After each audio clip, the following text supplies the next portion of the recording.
It's Christine here. Welcome to my weekly live stream. Um, so today I'm going to be talking a little bit about a practice you can use to bring brain and breath and balance all together, because those are all things that, when they work together, they are all supportive to our health. Balance, of course, is handled.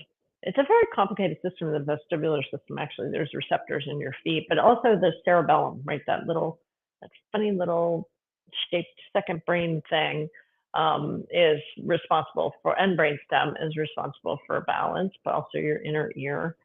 So a lot of people have balance issues. One of the things I'd love to do is, of course, the walls, right? Walls are so great for yoga. There's so much we can do here. So one of the things I'll do, for many balance poses is just have a wall handy, friendly wall, and you can do all sorts of balance stuff on the wall, of course. But what I'm going to show you here is specific for hemispheric integration. So that means, so what happens is your brain is lateralized, right? Largely.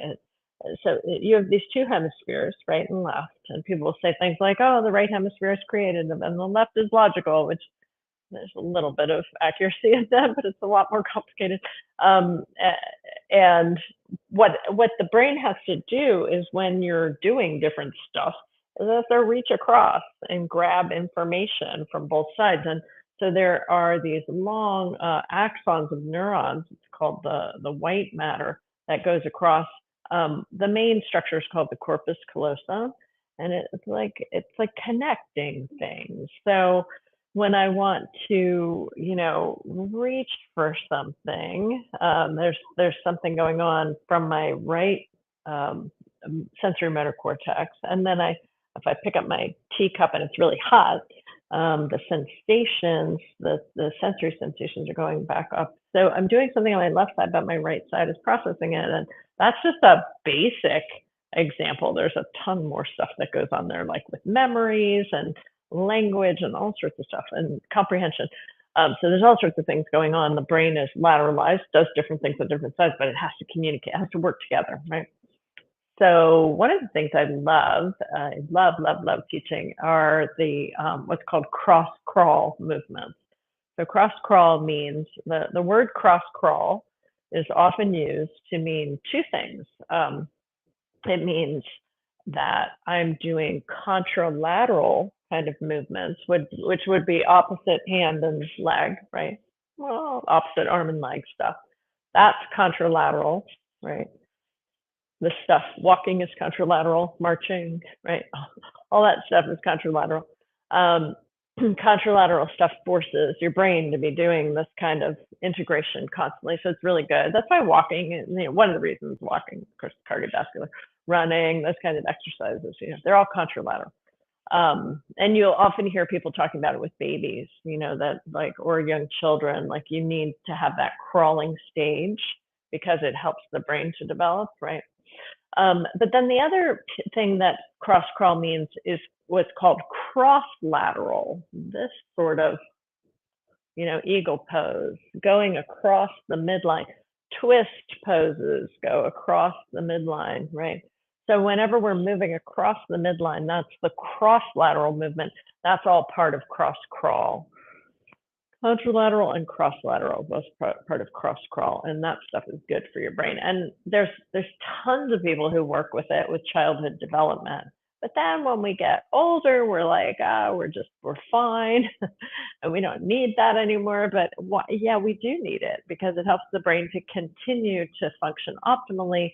It's also very kind of like focusing and calming to the system. So there's a lot of really good things about using cross crawl in general.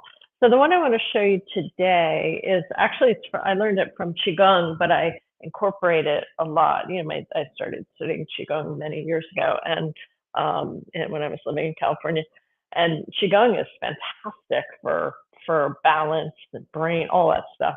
And it goes so well with how I teach yoga too. It's just, these things are very complementary. So for this one, you separate your feet a little bit. There's a softness in your knees, and you kind of visualize that there's like strings connecting the opposite side. So I'm going to take my right arm up as I kind of use that string and lift my left leg, and then it can float back down. And then I'm going to use my left arm and lift the right leg up and float back down. So you get the balance, and then I'm getting contralateral.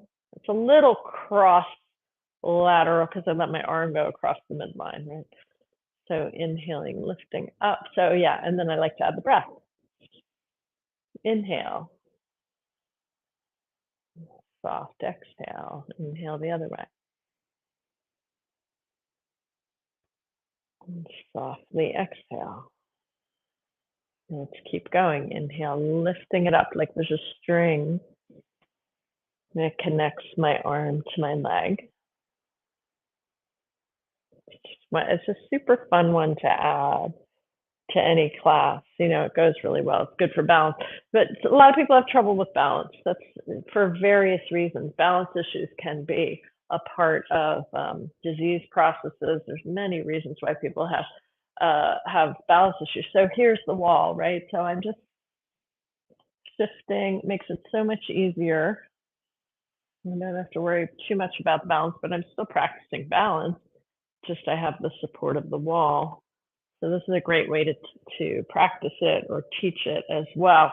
And you want to go slow, take your time, work with the breath, feel like the breath is working that life force energy through you. If you can, that's a really useful way to work that practice. I hope you have fun with that one. Let me know what else you'd like to learn. I'm happy to, take requests for videos. If you are interested in my work, you can check out my website, subtleyoga.com.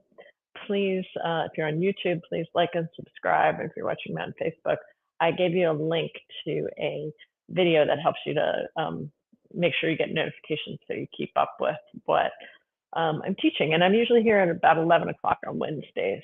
Thanks so much for being here. Please leave a comment. Take care.